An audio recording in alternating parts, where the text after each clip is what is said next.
buenos días a todos y todas quienes nos acompañan el día de hoy en una nueva transmisión y también un nuevo año para la Cátedra en Cívica Francisco I. Madero.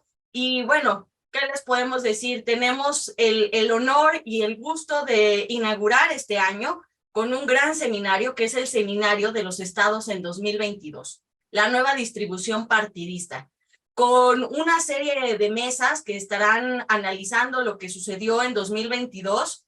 Estaremos hablando de 5 mesas y la conferencia magistral, bueno, con la que abrimos este evento, y bueno, esta conferencia magistral en la que nos estarán acompañando el doctor Lorenzo Córdoba Vianello y el doctor Fernando Castañeda Sabido, que es el comentarista de esta conferencia. Y bueno, pues honor a quien honor merece, a la doctora Rosa María Mirón Lince, que es la coordinadora de este seminario de las publicaciones que se hace de los estados desde hace ya 14 años. Se dice fácil, pero es una larga trayectoria, y bueno, que ha permitido que no solamente los encargados de las ciencias sociales, sino que cualquier persona pueda entender a través de estos textos qué está pasando en la realidad de nuestro país y cómo se van reconfigurando los mapas electorales y políticos. Y bueno, pues hacia dónde iremos más adelante en estas circunstancias pues políticas de nuestro país. Ya sin más, pues de mi parte le voy a ceder a la doctora Rosa María Mirón Lince la palabra para que nos regale un mensaje de bienvenida y de inauguración. Adelante, doctora, por favor. Muchas gracias, Fabi. Muy buenos días a todos. Buenos días, Lorenzo. Buenos días, Fernando. Qué gusto estar con ustedes aquí. Y bueno, muy brevemente quiero comentar solamente, como decía Fabi, para mí es un gusto enorme dar inicio a esta nueva edición, una nueva edición del seminario sobre las elecciones en los estados.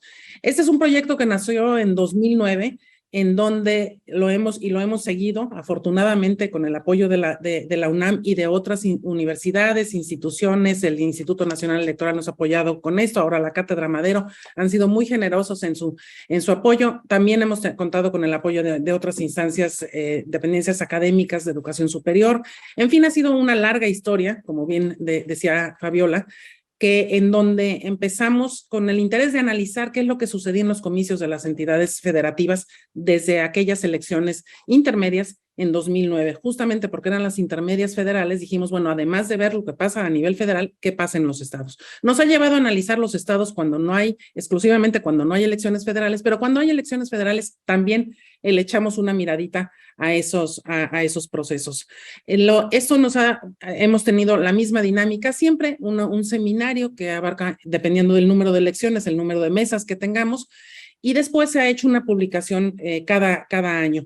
En algunos momentos, por razones obvias, han sido 2 volúmenes la publicación, son muchos los procesos electorales que hemos abordado, pero creo que ha sido un esfuerzo conjunto. Simplemente he tenido la oportunidad y el gusto de coordinarlo, pero ha sido un esfuerzo enorme de muchísimos colegas de distintas universidades de todo el país, no solamente en la Ciudad de México lo hacemos, sino tratamos también de dar la visión desde lo local, o sea, de quienes viven ahí en los procesos locales. En fin, ha sido una aventura muy emocionante, y bueno, estoy encantada de estar aquí. El modelo que hemos seguido tradicionalmente, y agradezco enormemente la oportunidad de hacerlo ahora también, con una conferencia magistral, siempre con un ponente de gran estatura, como lo es en este caso Lorenzo Córdoba. Lorenzo, de verdad te agradezco muchísimo que te hayas dado el tiempo de hacerlo, igual que el año pasado, debo de presumirlo también. Y desde luego, bueno, contar con la participación de Fernando Castañeda como comentarista es un verdadero lujo para nosotros. Alguien que está tan metido en el tema también nos alimenta y nos enriquece muchísimo el proceso. Creo que, bueno, yo no les quito más tiempo, simplemente agradezco muchísimo a nuestra audiencia que estén al pendiente. Les decimos, ya nos han hecho favor Fabiola y Sofía de difundir los carteles. Entonces tendremos mesas hoy, el viernes y el próximo miércoles. Ahí en las redes de la cátedra podrán ver toda la información, que además se quedan documentos virtuales que se quedan grabados, entonces pueden ser consultados. Muchísimas gracias, y de verdad mil gracias, todo mi reconocimiento a ustedes dos. Muchísimas gracias, doctora Rosa María Mirón. Agradecemos estas palabras y así es, les invitamos, aprovechando que después de esta conferencia magistral tendremos la mesa número 1 a las 11 de la mañana. Pero bien, para darle continuidad al programa del día de hoy, me permito leer una muy breve semblanza de tanto el doctor Lorenzo Córdoba como el doctor Fernando Castañeda, que bueno, no hacen justicia estas breves semblanzas a su larga y amplia trayectoria, pero pues por cuestiones de tiempo habremos de hacerlo así. Y bueno, el doctor Lorenzo Córdoba es licenciado en Derecho por la Universidad Nacional Autónoma de México y también es doctor de investigación en teoría política por la Universidad de Turín, Italia. Investigador titular B de tiempo completo del Instituto de Investigaciones Jurídicas de la UNAM, en donde fue coordinador del área de Derecho Electoral. Del Sistema Nacional de Investigadores lo reconoce como investigador nacional nivel 3, es profesor de Derecho Constitucional en la UNAM y de igual manera pues imparte cátedra de la teoría de la Constitución y Derecho Electoral en la Facultad de Derecho de nuestra máxima casa de estudios. Tiene múltiples publicaciones, intervenciones en medios, radio, prensa, televisión, se ha desempeñado en diferentes cargos administrativos. Uno de ellos, y basta decirlo, que desde el 2011 fue nombrado consejero electoral del Instituto Federal Electoral y que derivado de la reforma del 2014 que se transforma en el INE, desde el 4 de abril del 2014 forma parte, es el consejero presidente actualmente del INE, pero también nos honra en la cátedra Francisco y Madero por ser miembro del consejo directivo de esta cátedra. Y bueno, le agradecemos muchísimo al doctor Lorenzo Córdoba que nos acompaña el día de hoy y rápidamente presento al doctor Fernando Castañeda Sabido. Él es doctor en Ciencias Sociales con especialidad en Sociología por el Colegio de México y cuenta con estudios de doctorado en Pensamiento Político y Social en la Universidad de Sussex en Inglaterra. Actualmente es profesor en el programa de posgrado de la Facultad de Ciencias Políticas y Sociales de la UNAM. Ha sido director también de esta Facultad de Ciencias Políticas y Sociales, coordinador del Consejo de Áreas del Área de Ciencias Sociales y bueno, pues también es actualmente el director general de Asuntos del Personal Académico de la misma universidad, la de GAPA, y bueno, qué decir, nos honra muchísimo al ser el coordinador general operativo y presidente del comité académico de esta cátedra en Cívica Francisco y Madero. Doctor Castañeda, muchísimas gracias por acompañarnos en los comentarios de la conferencia magistral del doctor Lorenzo Córdoba. Y adelante, por favor, doctor Lorenzo, con su participación. Muchísimas gracias, Fabiola. Es un verdadero privilegio estar de nueva cuenta en este, pues ya largo, fructífero, pero más bien arraigado seminario Los Estados ahora en 2022, que es este espacio, como ya se decía, para poder ir analizando, digamos, las dinámicas políticas a partir de las elecciones, los cambios que se van generando en el plano local. Rosa María, mil gracias por doble vía. Una por haber permitido que el INE se convierta en un, así lo vemos, aliado estratégico de este seminario. Y en segundo lugar, pues muchísimas gracias por permitirme una vez más poder arrancar los trabajos con una charla que de magistral tiene solamente, estoy seguro, el título, pero que es un buen, espero, espacio para detonar las discusiones, ¿no? En esta ocasión, y por supuesto mil gracias además por permitirme compartir este espacio con Fernando. No es la primera vez que hacemos este ejercicio a cuatro manos, ¿no? En ocasiones me toca comentarlo a él y ahora le toca comentarme a mí. En realidad son dos charlas que estoy seguro que van a generar insumos, al menos espero la mía, para que este seminario tenga los elementos para detonar discusiones que sin lugar a dudas van a enriquecer en un momento muy convulso de la vida nacional y de cara a la que será en 2024 la elección más grande de la historia, con una antesala que está ya en curso en los estados de México y en Coahuila, la renovación de las gubernaturas y en este último caso también del Congreso, pues digamos una efervescencia que se ve todos los días y que nos acompañará todavía durante al menos casi un par de años hasta que se renueven los poderes de la Unión y hayamos concluido la que va a ser, para todo efecto práctico, como decía, la elección más grande de nuestra historia, la de 2024.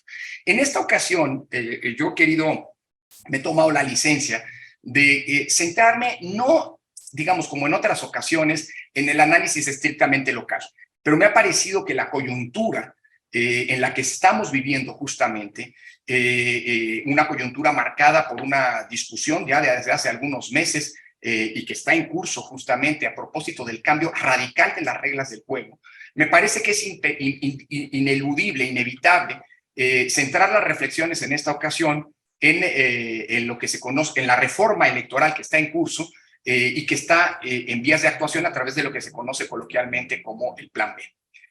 Como ustedes saben, ha habido un intento de reforma constitucional. El año pasado fue un año intenso de discusiones, incluso hubo un ejercicio de parlamento abierto que resultó infructífero al no conseguirse los votos en la Cámara de Diputados en diciembre pasado para procesar esos cambios constitucionales, lo que detonó un proceso, digamos que cuestionado y que además tendrá que definirse jurisdiccionalmente, una instrumentación en cuestión de apenas horas de este llamado Plan B, que es una reforma a 6 leyes, a seis ordenamientos legales, la Ley General del Sistema de Partidos Políticos, la Ley General de Instituciones y Procedimientos Electorales, perdónenme, la LEGIPE, la Ley General de Partidos Políticos, la Ley Orgánica del Poder Judicial, la Ley General del Sistema de Medios de Impugnación, la Ley de Comunicación Social y la Ley de Responsabilidades Públicas. Estas 6 ordenamientos están en un proceso de cambio.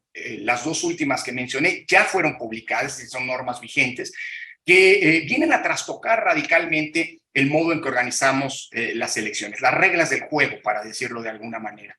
Y no necesariamente estos cambios están siendo o han sido instrumentados con una lógica de mejorar, más allá del discurso que ha acompañado la reforma, el sistema electoral, sino que implican por primera vez en 30 años una refundación, un cambio radical y drástico del modo en el que hacemos elecciones, de las reglas con las cuales hacemos las elecciones, en un escenario que es inédito, porque todas las reformas electorales, por lo menos las que han acompañado el proceso de transición desde 1990 en adelante, han sido el producto de amplios consensos políticos y han surgido como producto de esos pactos, de esos arreglos entre los contendientes para ir paulatinamente mejorando las condiciones de organización electoral, las condiciones de la competencia y las condiciones, y esto es algo que hemos discutido en este seminario de manera muy intensa en los últimos 9 años, las condiciones con las cuales se organizan los procesos electorales, no solo los federales, sino también los procesos locales.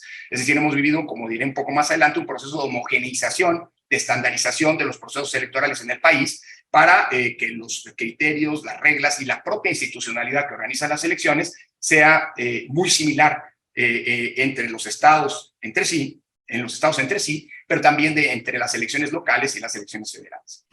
Esta reforma, sin embargo, es la primera reforma que no nace producto de un consenso.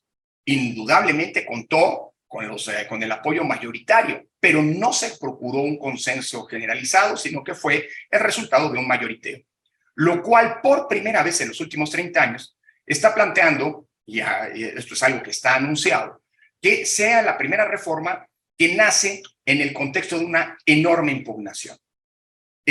Con el paso de las reformas, de la maduración de nuestro sistema electoral, fuimos dejando atrás los conflictos postelectorales, como también diré en unos momentos más, subrayándolo, en estos últimos 9 años, desde que el IFE se transformó en INE, no ha habido un solo proceso, un solo conflicto postelectoral. Litigiosidad electoral ha habido, pero esa se ha encauzado a través de las rutas institucionales diseñadas para ello. Toda elección competida termina, para decirlo en pocas palabras, en la mesa de los tribunales locales y luego el Tribunal Electoral del Poder Judicial de la Federación. Pero esto no significa que se, digamos, rompa el orden jurídico, que se transgredan o se trastoquen las reglas del juego, sino todo lo contrario. Las reglas del juego están funcionando incluso para procesar esa litigiosidad. Y no ha habido una sola sentencia emitida por los tribunales que no haya sido acatada y cumplida con puntualidad.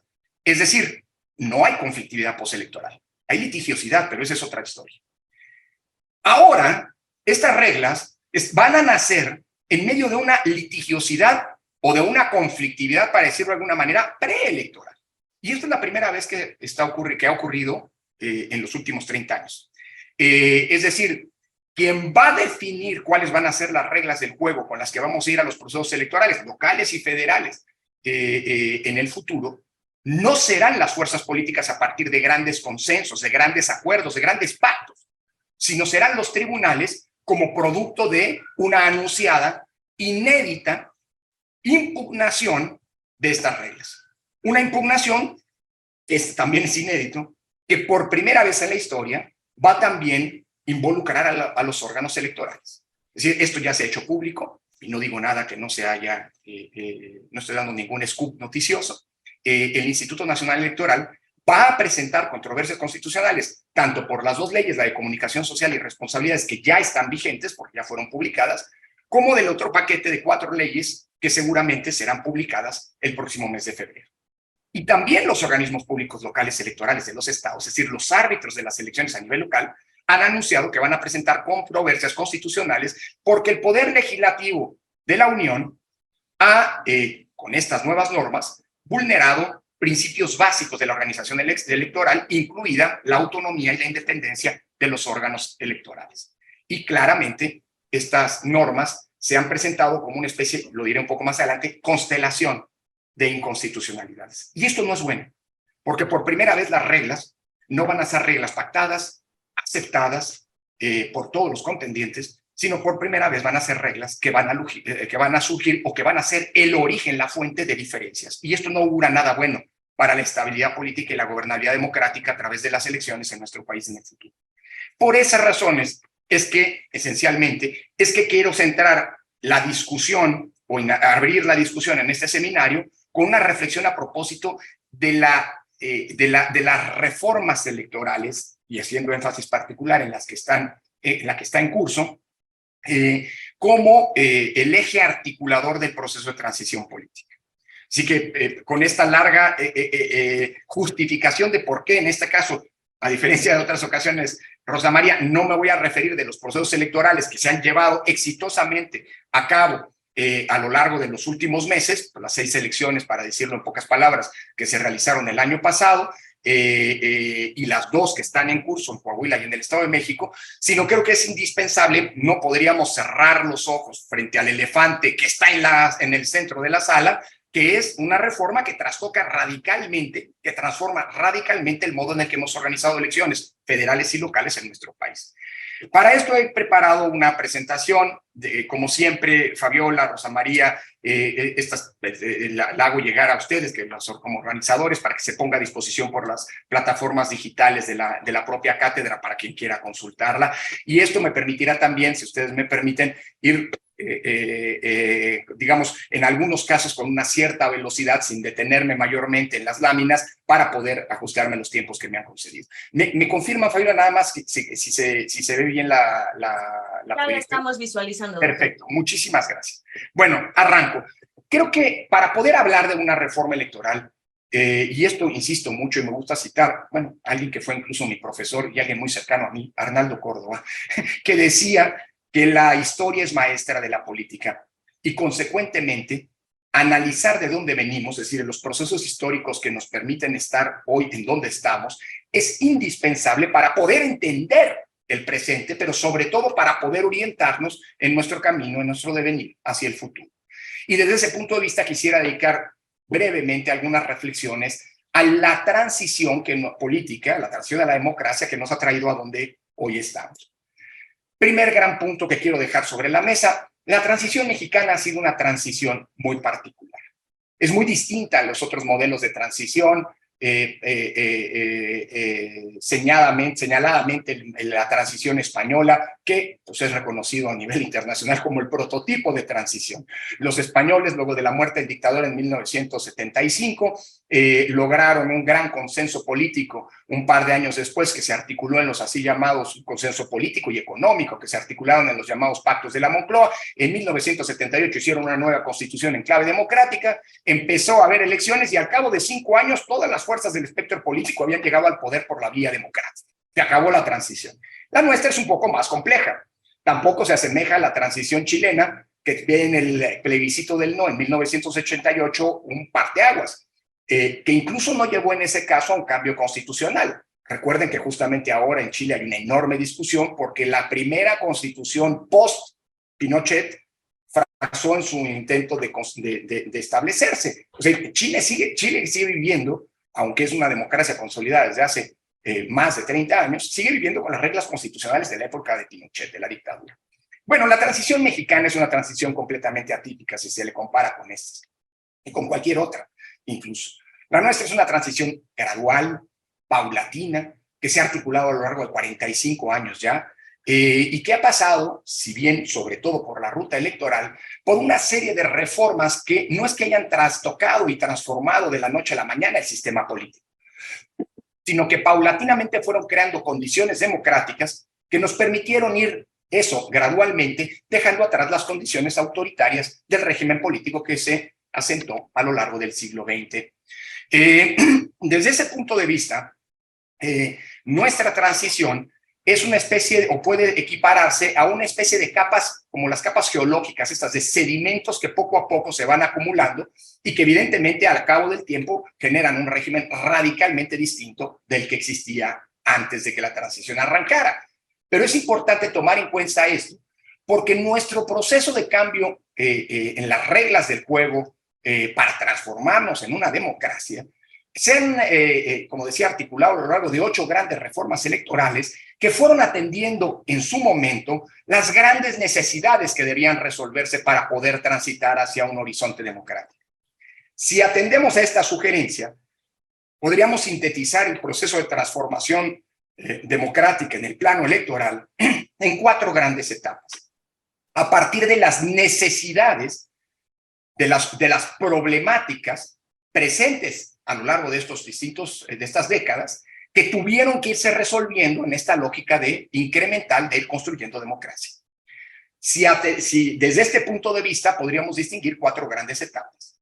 En la primera, viniendo de un régimen vertical, autoritario, excluyente, como el que caracterizó a ese régimen que Vargas Llosa calificó como la dictadura perfecta, pues la primera gran necesidad era abrir el sistema de partidos y abrir el sistema representativo a la pluralidad, si bien todavía germinal, que estaba ya asentándose en nuestro país, sobre todo después de los movimientos sociales de los años 60 y de los años 70.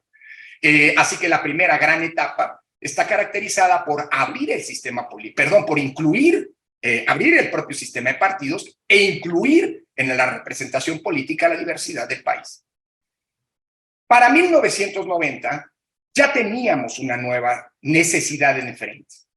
Ya el sistema era un sistema abierto y que, digamos, todavía de manera tímida, pero ya empezaba a ser competitivo. Así lo demuestran las controvertidas elecciones de 88.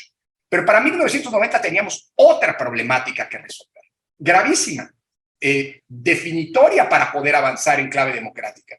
Que las elecciones fueran creíbles y que el voto se respetara. Por eso en una segunda etapa, una segunda generación de reformas electorales, estuvieron centradas en construir un sistema electoral. Y cuando hablo de sistema electoral estoy hablando del conjunto de reglas, de instituciones y de procedimientos que permitieran darle credibilidad y confiabilidad a las elecciones. Más adelante, ya entrados en los 90, la elección presidencial de 1994 puso sobre la mesa una nueva problemática, que era la profunda inequidad con la que se llevaban a cabo los procesos electorales. En la elección presidencial de 1994, la primera que ha sido fiscalizada por el entonces Instituto Federal Electoral en nuestra historia, con una fiscalización todavía muy embrionaria, muy tímida, si se quiere, pero la primera oficial que se ha realizado, se evidenció que el partido en el gobierno, el PRI entonces, había erogado más del 80% de los gastos de campaña. Con lo cual estábamos, y la oposición en su conjunto, menos del 20%, con lo cual estábamos ante un profundo desequilibrio en las condiciones de la competencia. La nueva problemática a resolver, la nueva necesidad que tenía que satisfacerse, era precisamente construir condiciones de equidad.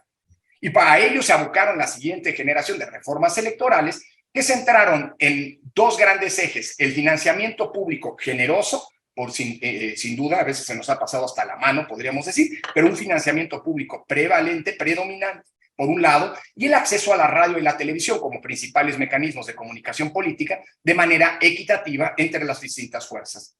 Esto generó un piso de equidad que, por cierto, es la razón que explica que a partir del año 2000, de finales de los 90, concretamente del año 2000, haya comenzado en México a darse con cada vez más frecuencia un fenómeno típicamente democrático que hasta entonces era prácticamente desconocido entre nosotros. Me refiero a la alternancia.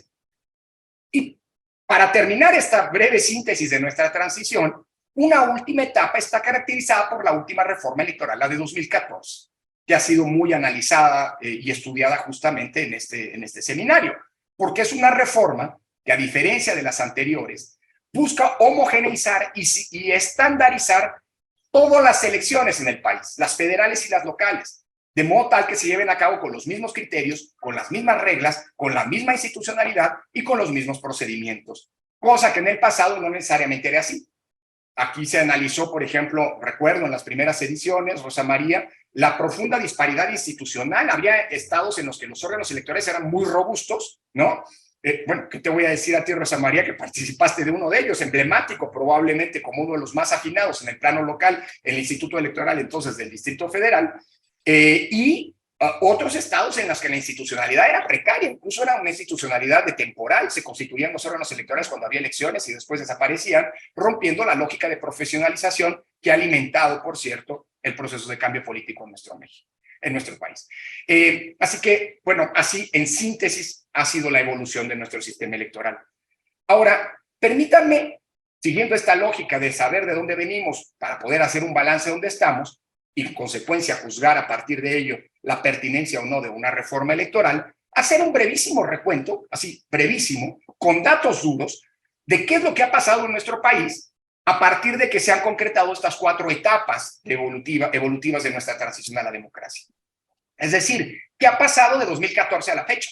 ¿Cómo nos ha ido desde que las elecciones en México se realizan bajo la lógica de un sistema nacional de elecciones, del cual el INE es un órgano rector que coordina, supervisa y articula, digámoslo así, esos procesos de homogeneidad y estandarización a los que hacía referencia?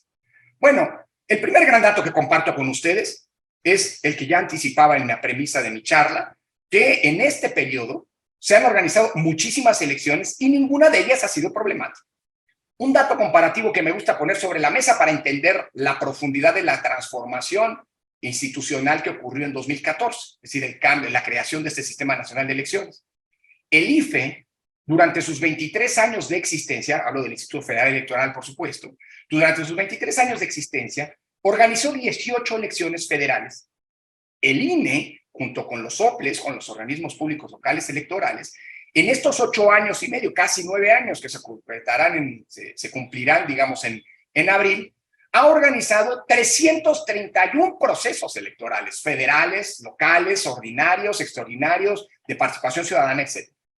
Es decir, y aquí estoy tomando en cuenta nada más para aclarar la cifra, a la elección extraordinaria para la senaduría de Tamaulipas que está en curso y que va a culminar con la elección del 19 de abril próximo. Recuerden que luego de la elección del gobernador Américo Villarreal en las elecciones del año pasado como gobernador de Tamaulipas, este político dejó la senaduría que ocupaba desde 2018, entró al cargo su suplente, pero lamentablemente falleció en un accidente automovilístico y con lo cual tenemos una vacancia. Por eso estamos ahora en un proceso extraordinario en Tamaulipas. Bueno, incluyo en esta numeralia ese proceso electoral, pero estamos hablando de 331 elecciones.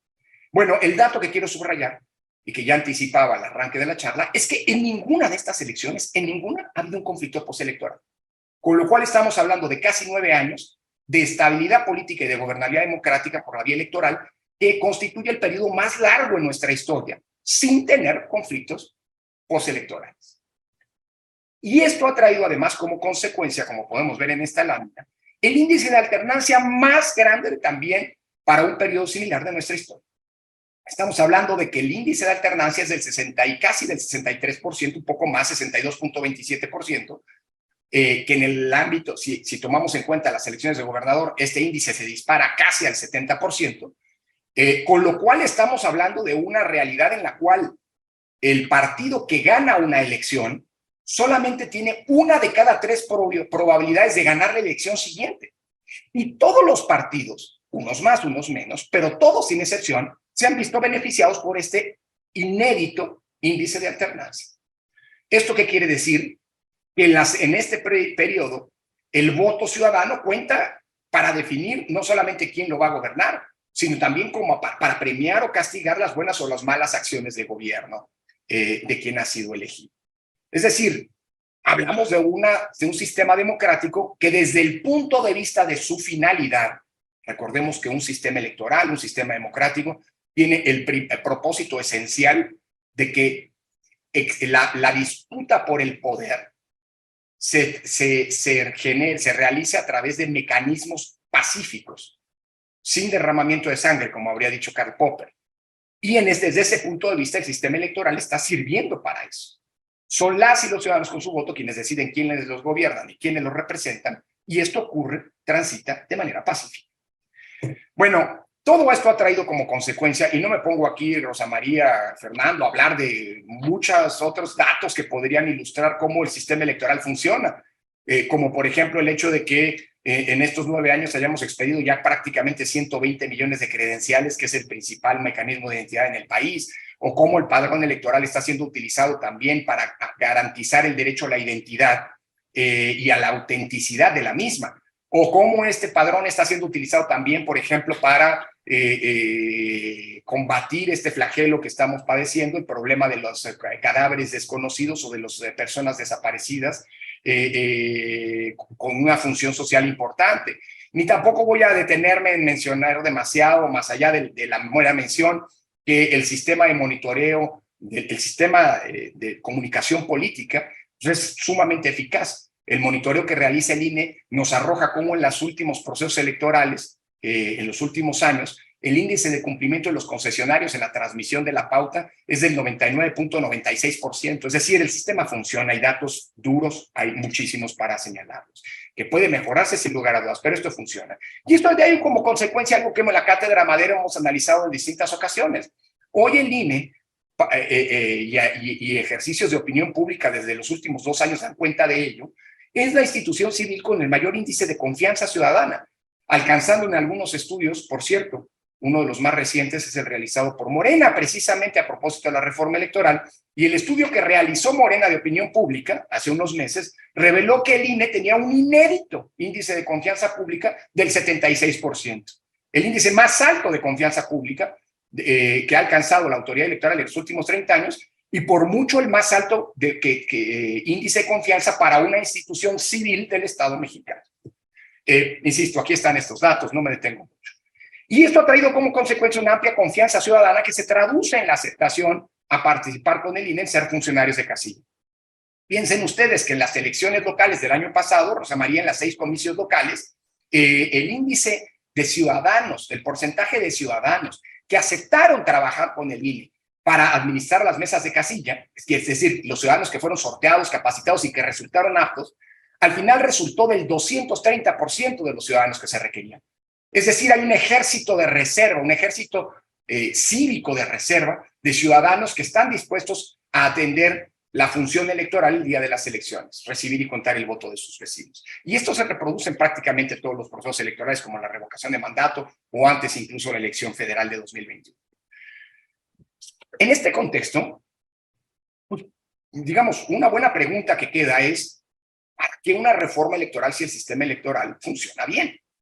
Bueno, evidentemente todo sistema electoral es mejorable, y hablar de una reforma electoral puede resultar pertinente si se cumplen ciertas condiciones. Veamos esto.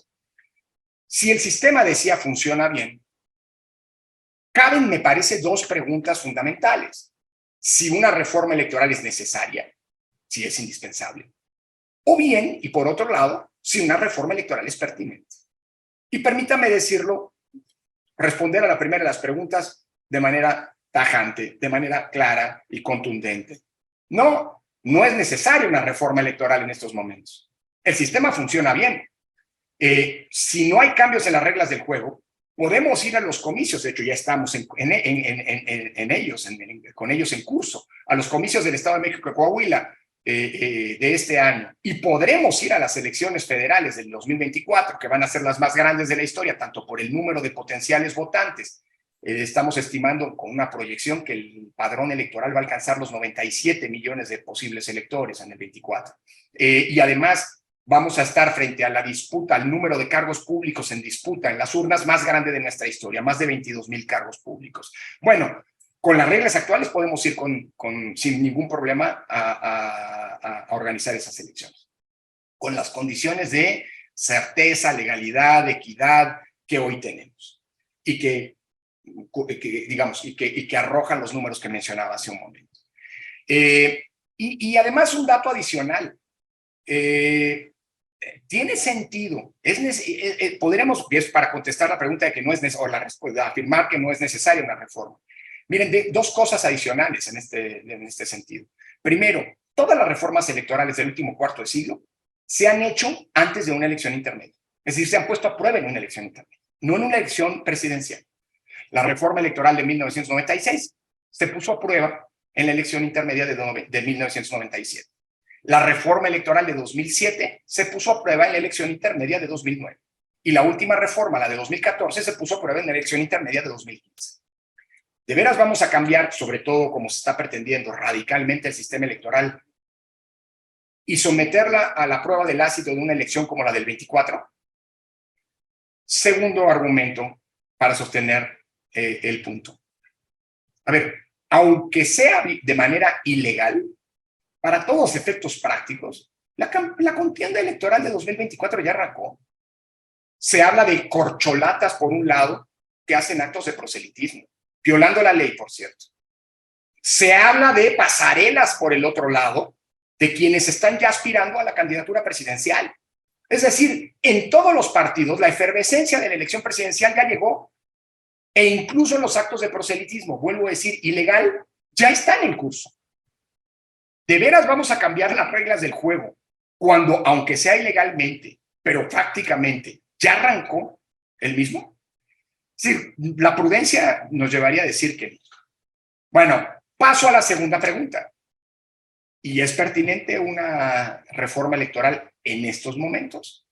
Bueno, yo diría que una reforma electoral siempre va a ser pertinente si se cumplen tres condiciones fundamentales.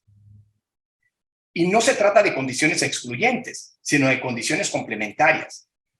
Para decirlo de alguna manera, una reforma será pertinente solo siempre y cuando se cumplan estas tres condiciones.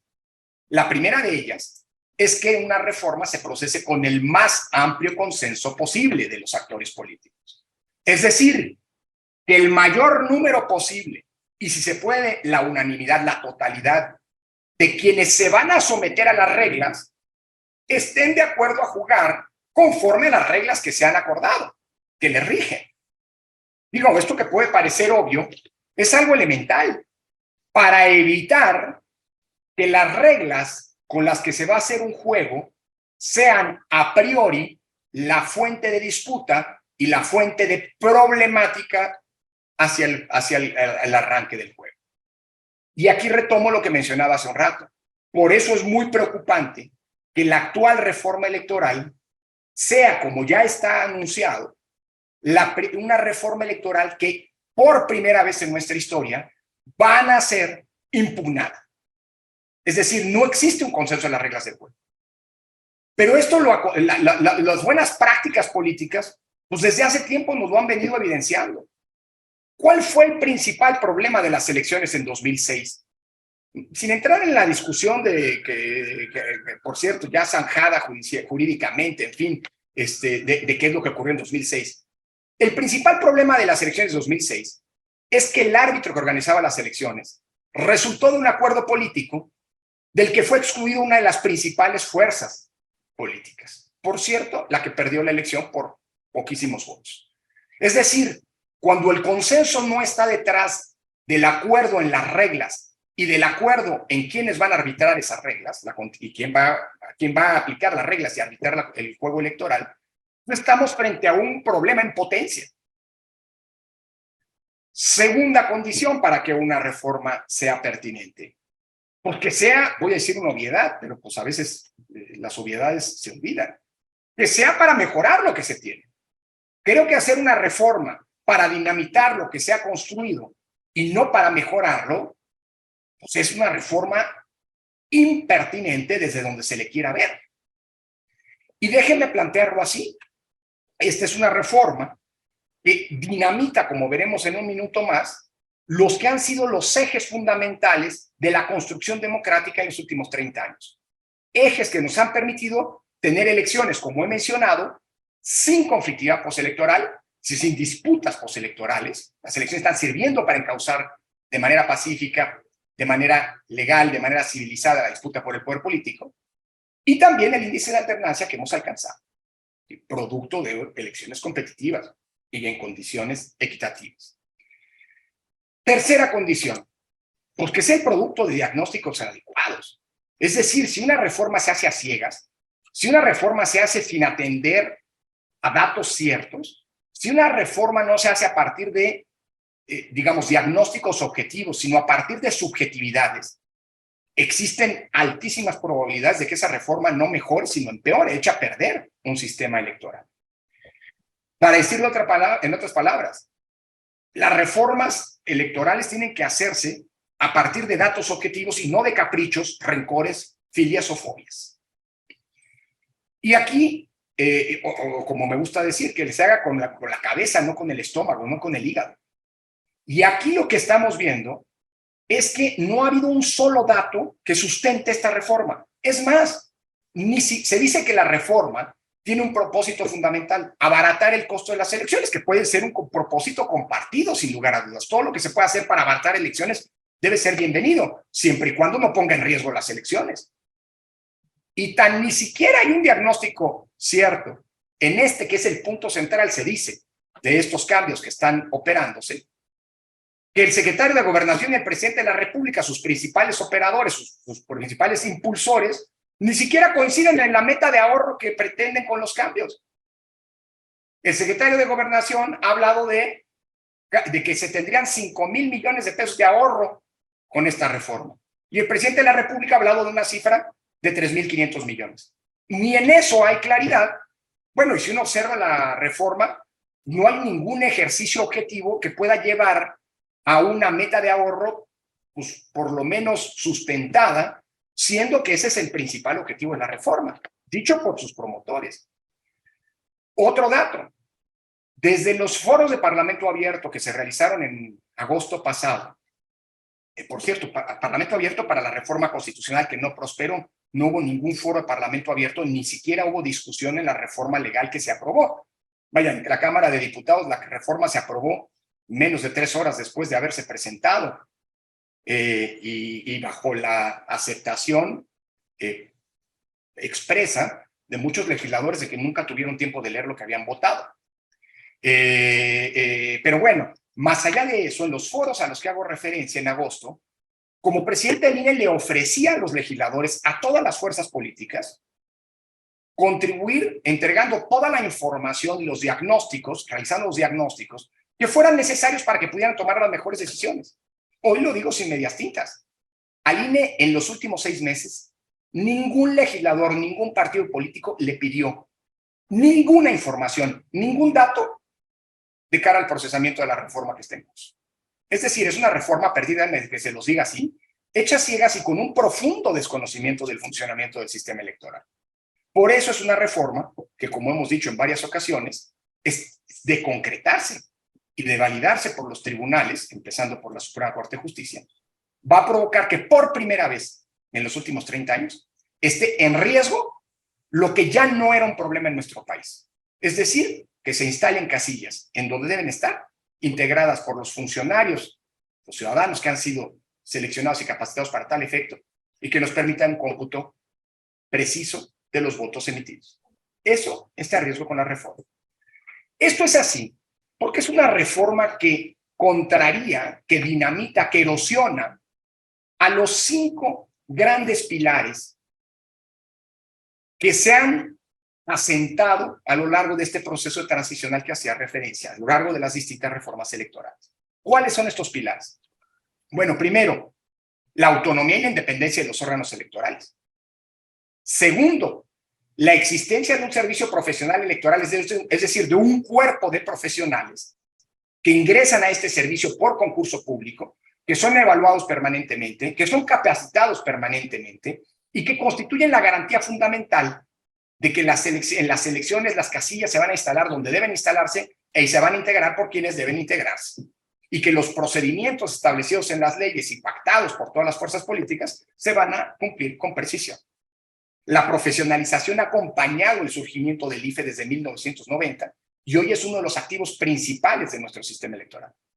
Tercer gran eje, la presencia permanente del INE en todo el territorio a través de oficinas que no son temporales, oficinas desconcentradas que son justamente permanentes y que nos permiten, uno, de servicios también permanentes como la expedición de la credencial para votar con fotografía y la actualización del padrón electoral ocurran puntualmente, y que nos permite también, por otro lado, tener un contacto con la ciudadanía, no solo cuando hay elecciones, sino también fuera de procesos electorales, que es la base para construir esa credibilidad que nos permite que cuando hay elecciones, la ciudadanía acuda con confianza al llamado que les hace el INE para que los comicios se lleven a cabo.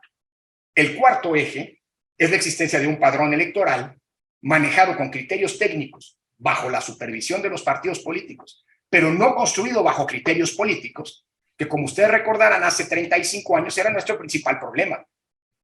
Los rasurados del padrón por motivos políticos, a los opositores se les excluía del padrón, o bien se les cambiaba de sede para votar, para que complicarles el ejercicio del voto, o los muertos que estaban presentes en el padrón y que además votaban. Todos esos eran problemas que dejamos atrás cuando el padrón electoral dejó de ser administrado con criterios políticos y pasa a ser administrado de manera autónoma e independiente por la autoridad electoral frente a los intereses políticos de los partidos y de los gobiernos. Y el quinto eje es al que ya he hecho referencia en esta charla, que son las condiciones de equidad de la competencia. Bueno, esas son conquistas democráticas que ninguna reforma electoral que se considere progresiva puede afectar. Y una reforma que afecta a alguno de estos pilares es una reforma a todas luces regresiva. ¿Qué es lo que pasa con la reforma que está en curso? Bueno, este llamado Plan B, que implica estos cambios a las 6 leyes que mencionaba, constituyen una constelación de inconstitucionalidades, porque a pesar de que esos 5 pilares a los que he hecho referencia están salvaguardados en la Constitución, es decir, esos 5 grandes conquistas democráticas están en la Constitución, pues todas se ven erosionadas por una reforma a las leyes. Si la Constitución salvaguarda esos pilares y las leyes minan los mismos, pues es obvio que esas leyes están contraviniendo lo que la Constitución establece. Esto abre por primera vez, como mencionaba, la puerta a que las elecciones, y no me refiero a los resultados de las elecciones, me refiero a la organización de las elecciones, adolezcan de una falta de confianza y certeza que ha caracterizado los procesos electorales, que es la gran conquista de nuestra transición. Esto como consecuencia, entre muchas otras cosas, pero de manera principal, al desmantelamiento de la estructura del INE y en consecuencia de sus capacidades operativas. Permítame, Rosa María, Fernando, compartir con ustedes algunas cifras todavía preliminares, pero que se van a hacer públicas una vez que se consoliden, es decir, se van a difundir públicamente una vez que se consoliden y, por supuesto, formarán parte de las impugnaciones que el INE presentará ante la Suprema Corte de Justicia en contra de esta reforma. Se estima, hoy el INE tiene 17,600 trabajadores. Algunos de ellos, 2,600, forman parte del Servicio Profesional Electoral y el resto forman parte de la así llamada rama administrativa, que no cumplen solo funciones de administración. Dentro de la rama administrativa están, por ejemplo, 6,000 compañeras y compañeros que operan los más de 900 módulos cotidianamente a lo largo y ancho del país. Bueno, en un ejercicio preliminar y todavía no acabado, podemos adelantar que la reforma desaparece un número de cargos y, en consecuencia, echa del Instituto Nacional Electoral alrededor de 7,000 funcionarios. Es decir, prácticamente la mitad del personal que hoy labora en el INE. Y en el caso del Servicio Profesional Electoral, la gravedad es todavía mayor. Porque la reforma desaparece el 85% de las plazas del Servicio Profesional Electoral. Es decir, estamos hablando de que el Servicio Profesional Electoral se reduciría a apenas 350 alrededor de las 2,600 plazas que hoy existen. Un par de ejemplos que ilustran la gravedad, cómo esta reforma, como lo han dicho algunos periodistas, Siguió instrucciones, por cierto, atribuidas al secretario de Gobernación en el cabildeo con los legisladores que integran la mayoría oficialista en el Senado. Siguió la premisa de destazar al INE. Eso es lo que dijo el secretario de Gobernación. Dos ejemplos relativos al Servicio Profesional Electoral. Hoy, de los 2.600 integrantes del Servicio Profesional Electoral, 792 forman parte del Registro Federal de Electores. Es decir, son los responsables de verificar la funcionalidad de los módulos, la integridad del padrón electoral, la protección de los datos personales, de la que es la base de datos personales, incluidos biométricos, más grande que existe en el país, y la confección de los listados nominales, que son fundamentales para que las elecciones sean elecciones ciertas y confiables. Es decir, las listas de electores que se distribuyen en cada una de las más de 160,000 casillas durante los procesos electorales federales. Bueno, de 792, la reforma solamente deja vivas 32 plazas del Servicio Profesional Electoral dedicado a las funciones registrales. Otro ejemplo. La capacidad de operación del INE, es decir, los brazos operativos del INE cuando hay una elección, son las juntas distritales ejecutivas del instituto. Por ley, hay una junta hasta ahora, hay una junta distrital en cada uno de los 300 distritos electorales federales en los que se distribuye el país. Y esas son, hablando de elecciones locales, por cierto, Rosa María, esas son las células, los órganos del INE que trabajan en campo junto con los órganos desconcentrados de los OPLES para que pueda haber casillas, para que los materiales electorales, empezando por las boletas, lleguen oportunamente a las casillas y para que las propias casillas se integren por quien tienen que estar integradas. Y al cabo de la jornada electoral, son esos órganos los que administran los programas de resultados electorales preliminares, entre otros mecanismos de difusión de información el día de los comicios. Hoy, esas juntas distritales se integran por 5 integrantes del Servicio Profesional Electoral. El vocal ejecutivo, que es el que coordina los trabajos y preside los consejos distritales. El vocal secretario, que es el que verifica que los acuerdos tomados por los consejos distritales se cumplan, que es el que da seguimiento a los mismos, que es el responsable administrativo del consejo distrital y de la junta distrital, que es el fedatario público que durante las elecciones da cuenta de lo que está ocurriendo y los partidos le piden atestiguar, que es además el que instruye todos los procedimientos de quejas, incluidos los de violencia política contra las mujeres. En tercer lugar está el vocal de organización, que es el responsable de toda la logística, que estén los materiales, incluidas las boletas, que éstas se distribuyan, que lleguen donde tienen que estar, que en la noche de la elección se recojan. Es el que opera, el que vigila el funcionamiento del PRE y el que realiza y conduce los cómputos distritales de las elecciones, que son los cómputos legales. Luego está el vocal de capacitación, en cuarto lugar, que es el responsable de vigilar que se insaculen, que se sorteen a los ciudadanos que van a ser funcionarios de casilla, el responsable de organizar el trabajo de campo que implica la visita de esos ciudadanos, que en elecciones federales llegan a ser más de 12 millones de ciudadanos visitados en sus domicilios, que es el responsable de capacitarlos, que es el responsable, digamos así, de irlos a tocar la puerta el día de la elección. Oye, no llegaste, por favor, ve a ocupar tu responsabilidad. Y el de asistir a los funcionarios durante la elección. Y finalmente el vocal de registro federal de electores, que como les decía, es el responsable pues, de que la credencial opere, de que los módulos funcionen bien, de que los listados nominales se impriman como deben ser, etc. Bueno, la reforma dice que en el plano distrital ya no va a haber 5 miembros del servicio, va a haber uno solo, un vocal operativo, que solamente puede tener un asistente, y es el que va a realizar todas estas funciones que se realizan de manera simultánea. No es hoy una estafeta, se hace primero una cosa y luego la otra. Todas estas actividades se realizan de manera simultánea.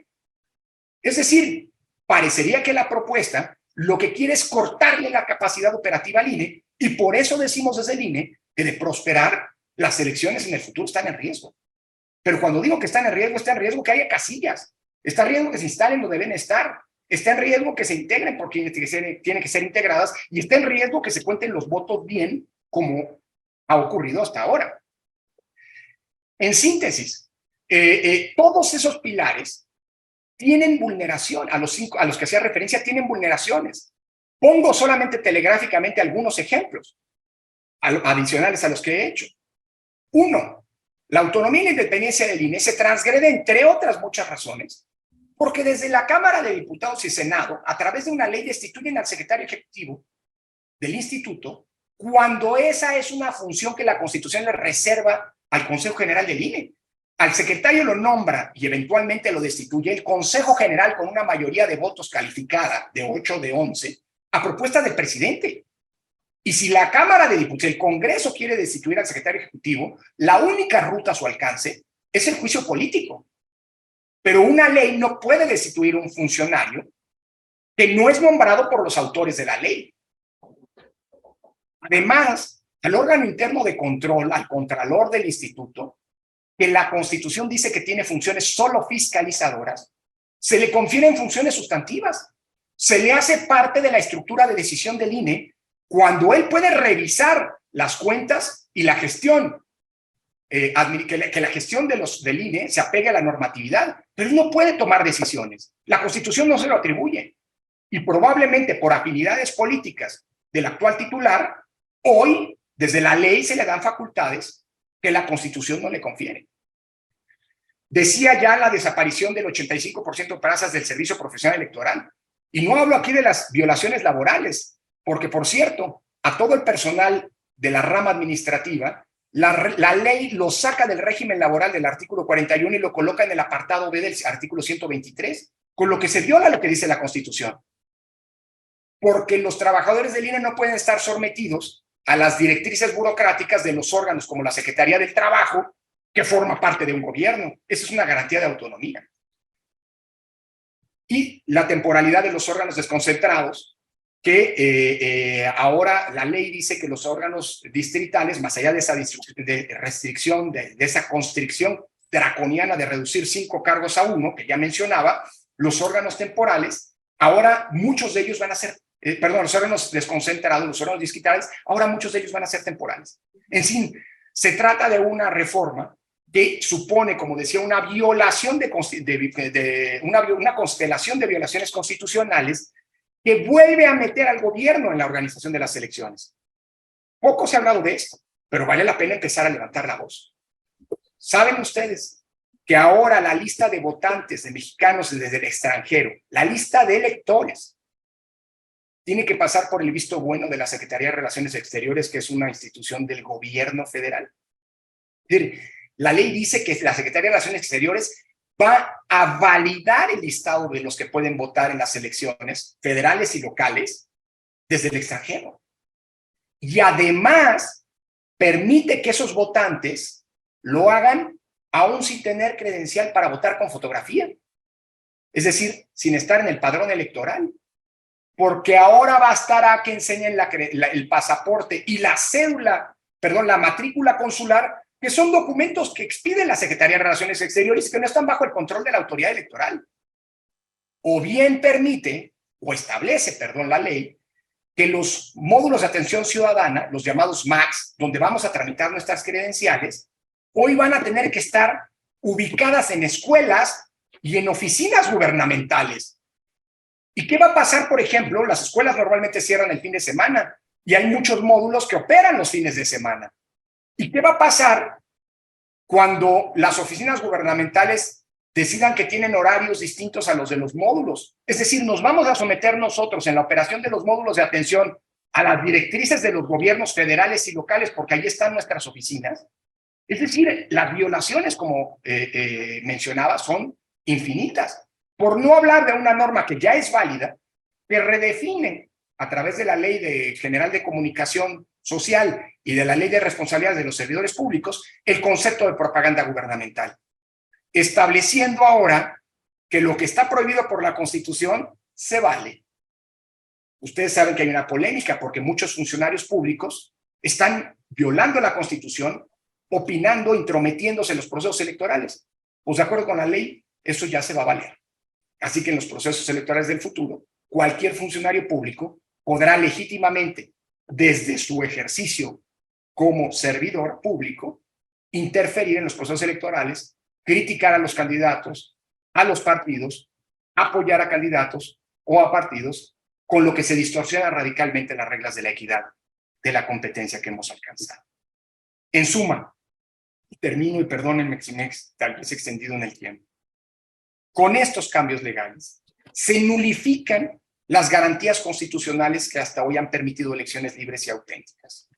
Y desde ese punto de vista, esta reforma es una reforma que por primera vez en 30 años pone en riesgo que el voto ciudadano se ejerza en libertad, porque el voto de los ciudadanos, lo dice la Constitución, tiene que expresarse y manifestarse en elecciones libres, periódicas, pero sobre todo auténticas. Es decir, elecciones regidas por los principios rectores de la función electoral de independencia, autonomía, certeza, legalidad, máxima publicidad y objetividad que hoy rigen a los comicios. Y todos esos principios hoy están en riesgo, con lo que también está en riesgo la realización en el futuro de elecciones auténticas. Muchísimas gracias y un verdadero privilegio de nueva cuenta estar en este espacio académico. Muchísimas gracias, doctor Lorenzo Córdoba. Qué gran exposición meticulosa para poder entender la complejidad de, pues, sacar cosas al express y lo que implica perjudicialmente para la democracia de nuestro país. De esto, pues entonces el doctor Fernando Castañeda tiene la responsabilidad de hacer estos comentarios a esta gran conferencia magistral. Adelante, doctor Castañeda. Muchísimas gracias, Fabiola. Pues primero que nada, muchas gracias, Rosita, por la invitación a comentar al doctor Lorenzo Córdoba, un buen amigo y querido amigo. En realidad, y bueno, Lorenzo, me parece que lo que has dicho es muy importante, como siempre. Yo creo que la exposición que hace Lorenzo sobre las consecuencias de la reforma, que creo que es muy importante discutirla, son muy claras. Y además lo hace una persona que conoce perfectamente el INE y que está analizando. Y quiero resaltar eso de manera puntual y fundada, las consecuencias que puede tener una reforma. Y ahorita voy a explicar por qué me parece muy importante que lo haga de manera clara y fundada. Porque estamos viviendo una época, no solo en México, sino en el mundo, donde todo parece ser reducido a las intenciones, ¿no? Si yo soy, si el padrino que me bautizó es panista, yo soy panista y todo lo demás panista, y lo que diga yo de aquí hasta que me muera va a ser panista. Y por lo tanto, nada de lo que yo diga vale para alguien que no es panista, ¿no? Por cierto, ni mi padrino era panista, ni nadie era panista, quiero aclararlo para que no se generen malas interpretaciones. Pero digamos, estamos viviendo una época en donde hay una reducción a un simplismo maniqueo sobre los procesos de argumentación y, por supuesto, de construcción de la vida pública y de la política, y del ejercicio de la política, y de desarrollo y transformación de la democracia. Lorenzo, y no va a comentar esa parte porque el que sabe de eso ha explicado con mucha claridad el funcionamiento del INE, cómo esto puede ser afectado por la reforma. Yo quisiera comentar algunas cosas que él presenta al principio como fundamentos de lo que ha sido la evolución, digamos, de México hacia la democracia. Lorenzo dice una cosa que a mí me parece fundamental. Sin duda, como él lo dice, la democracia mexicana ha sido muy particular. La transición a la democracia, el cambio a la democracia mexicana ha sido particular. Como particular, y mucha gente no lo sabía entender, a nivel mundial, y nosotros tampoco hemos sabido presentarlo, como singular ha sido toda la historia política de México posrevolucionario. Hace ya como unos 4 o 5 años, si mal no recuerdo, como por ahí de 2017 o 18, Soledad Loesa publicó un artículo en el que hablaba de cómo México es uno. Ella no decía cuántos países, pero yo creo que no ha de haber más de 2 países, Estados Unidos e Inglaterra, y México, que han hecho elecciones de acuerdo a sus leyes electorales y a su constitución desde 2019. Desde 1919, perdón. 1919. O sea, más de 100 años hemos hecho elecciones de manera regular. Siempre tal como se ha hecho. No se ha suspendido ninguna elección a nivel federal desde 1919, tal como las disposiciones en su momento legales lo planteaban. Fuera de Inglaterra y Estados Unidos, no sé si hay otro país que haya cumplido con eso. Pero nosotros sabemos muy bien que hasta 2000 realmente el presidente que llegaba al poder había sido previamente designado por el presidente anterior. Y realmente la votación era un proceso, pues en todo caso, de legitimación de la decisión que ya se había tomado. En otras palabras, quizá mucho del problema de la transición democrática y del problema de las reglas y de la discusión, y esto que describe muy bien Lorenzo, muy bien documentado, estas etapas de la inclusión, etcétera, después de mejorar los órganos, de darle certidumbre, de dar equidad, etcétera, pues tuvo mucho que ver precisamente con un punto que me parece clave en toda esta discusión. Y es precisamente la de ir rompiendo con el arbitrio de una autoridad y de una estructura de poder vertical.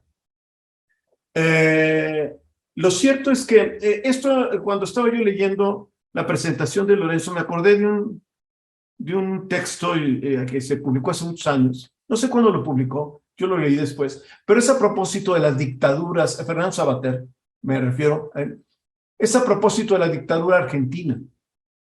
En la época en que empezaron a aparecer pedazos de cuerpos mutilados en espacios públicos, que es una cosa terrorífica. Y entonces Savater decía, la figura que, digamos, que mejor ilustra esto es Job. Porque Job es ese personaje que no sabe cómo actuar frente a Dios. Se porta bien y le va mal. Se porta mal, le va mal. Haga lo que haga, le va mal.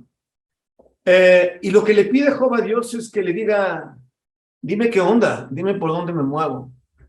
Yo creo que esa es una de las mejores ilustraciones del problema del poder y de la concentración del poder, del problema del autoritarismo y del problema de la discrecionalidad en el uso del poder.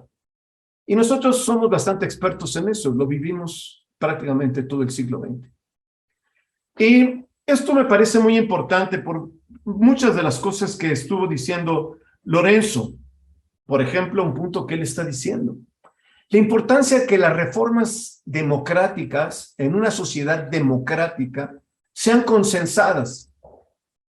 Decía a propósito de un momento en que Chomsky habló con un antisemitista y en cierta medida lo acusan de proteger a un antisemitista. Chomsky escribe un artículo en el que dice la democracia es para que, y la libertad de expresión, se refiere a la libertad de expresión, es para es para todos aquellos que dicen incluso lo que a mí, lo que más odio o no me gusta. Si en realidad la libertad de expresión fuera solo para los que a mí me gusta, pues entonces está Hitler, creía en la libertad de expresión. Hitler creía en la libertad de expresión, pero para los que decían lo que él quería que dijeran. En realidad, el problema de un consenso democrático, evidentemente, es sentarse con sus opositores. El problema de un consenso democrático que de alguna manera genere certidumbre en un proceso democrático es cuando hay un consenso entre fuerzas que evidentemente son fuerzas que discrepan, ¿no? No se trata de que haya un consenso entre los cuates, porque eso no es un consenso. Y eso es fundamental en un proceso democrático. Entonces, cuando Lorenzo menciona eso como una cuestión clave de las reformas anteriores, los errores que se cometieron antes de 2006 al no haber incluido a todas las fuerzas políticas, el problema de hacer la obra peor, porque no solo se excluye a una, sino se excluyen a muchas, pues me parece un tema clave, en el mismo sentido de lo que estoy diciendo, del problema del arbitrio, del problema del uso discrecional de la ley, del problema del uso discrecional del poder, en el sentido de Job. La democracia moderna es un fenómeno muy complejo. que es muy difícil, hay muchas explicaciones históricas y más teóricas, pero hay varios elementos que me parecen clave de la democracia moderna. Una muy importante es el desarrollo del Estado moderno, ¿no? Con su división de poderes, eso es muy importante. Su organización territorial, la distinción entre primero el rey, el monarca y los demás, ¿no? Que rompe con la vieja sociedad estamental, etcétera. ¿Por qué eso era muy importante? Porque fue generando formas de reducción de la discrecionalidad. O sea, estableció y racionalizó los usos del poder y los cargos. Bien lo decía el sociólogo alemán Max Weber cuando hablaba de la burocracia como la forma moderna de la dominación. ¿Qué es lo que él veía como un dato característico? Por cierto, usaba Marx. Él cita a Marx, no es que lo use y yo lo estoy interpretando, él cita a Marx y su análisis de la división capitalista del trabajo. Él dice cómo el cargo se autonomiza de la persona, tal como Marx describía los procesos de trabajo y los cargos en los procesos de trabajo industriales. De la misma manera, en la burocracia moderna se autonomiza el cargo. Y eso obliga a la racionalización del cargo, ¿no? O sea, y obliga a que yo pueda discutir, yo como un ciudadano común, como una persona que camina por la calle, que me informe de que un secretario de gobernación es alguien que cumple ciertas funciones, no todas, ¿no? Que una secretaria de la función pública cumple ciertas cosas, no tiene por qué ir a comprar camiones para Pemex. O sea, que los funcionarios tienen ciertas responsabilidades y cumplen ciertos cargos, que los jefes de Estado tienen periodos definidos y tienen funciones. Y su poder no es el poder del pueblo, su poder es el poder que le otorga, sí, el pueblo y la ciudadanía para que ejerza ciertas responsabilidades, ¿no? A mí, yo cuando fui a votar, nadie me dijo, por el que estás votando, va a decidir todo sobre tu vida, ¿no? Y te va a interpretar mejor que tú te interpretes, ¿no? No, pues eso no me dijeron, esa es una persona que va a hacerse cargo de presidente, va a estar 6 años y tiene estas responsabilidades. Y está obligado a respetar al Poder Judicial y está obligado a respetar el Poder Legislativo. Bueno, esto es muy importante, porque regresando a Job, esto es lo que permite a la ciudadanía esta larga discusión de cómo la democracia es un proceso y es una evolución, no solo porque están las reglas, sino porque se generan las condiciones para que un ciudadano pueda de manera más competente decidir y actuar en esa vida pública. Se genera un espacio de racionalidad. Regreso a la presentación de Lorenzo. Todo lo que hizo Lorenzo hoy es explicar con mucha claridad cómo nosotros precisamente concentramos este problema, precisamente contra la concentración y verticalidad del poder, un proceso de construcción de las elecciones, en donde el problema de la elección estaba centrado sobre todo en los procesos electorales, la generación de un órgano autónomo, garantizar los recursos para que se haga, garantizar la competencia profesional. Una cosa que también aquí se desprecia, es increíble, es increíble. O sea, yo no sé si quienes dicen esto están dispuestos a ponerse en manos de una persona para que les haga una cirugía, aunque no sea cirujano, pero es un buen amigo de toda mi confianza. Lo conozco desde que ya era yo niño.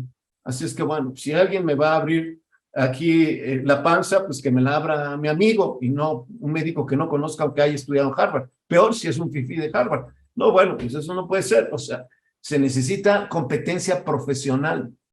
Se necesita toda una serie de cosas. La profesionalización de la que habla Lorenzo es muy importante, porque además, en el mismo sentido de lo que he venido diciendo, cuando se va profesionalizando, cuando se garantiza el trabajo de esa persona y dice, tú ya ganaste, tú concursaste, hiciste esto, si te quieres promover, tienes que cumplir estos requisitos y entonces concursas y se te hace una evaluación y te postulas y todo.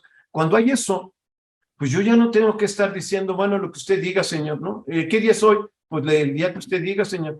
Sino que en realidad, pues yo actúo profesionalmente y le digo a mi jefe, sí, señor, usted dice, pero esto hay que hacerlo así y así. La profesionalización genera autonomía y responsabilidad del cargo.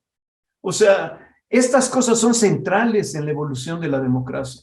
La certidumbre jurídica que se produce después de todo esto.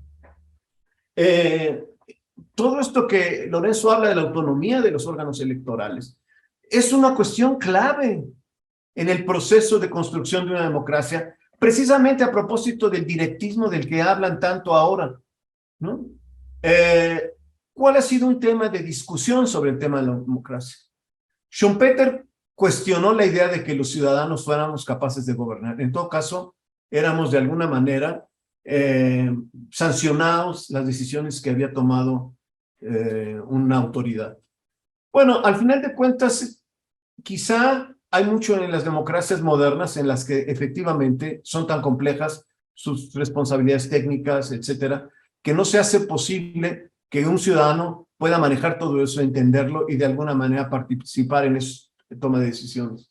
Pero lo cierto es que en la medida en que eso se va racionalizando, en la medida en que se va haciendo más complejo, en la medida en que se generan procesos como la creación del INE, su evolución y su desarrollo, hay una serie de expertos profesionales a partir de los cuales yo puedo saber algo de lo que se está haciendo. Puedo yo participar y tengo más capacidad de poder entender lo que está ocurriendo en el proceso de gobierno.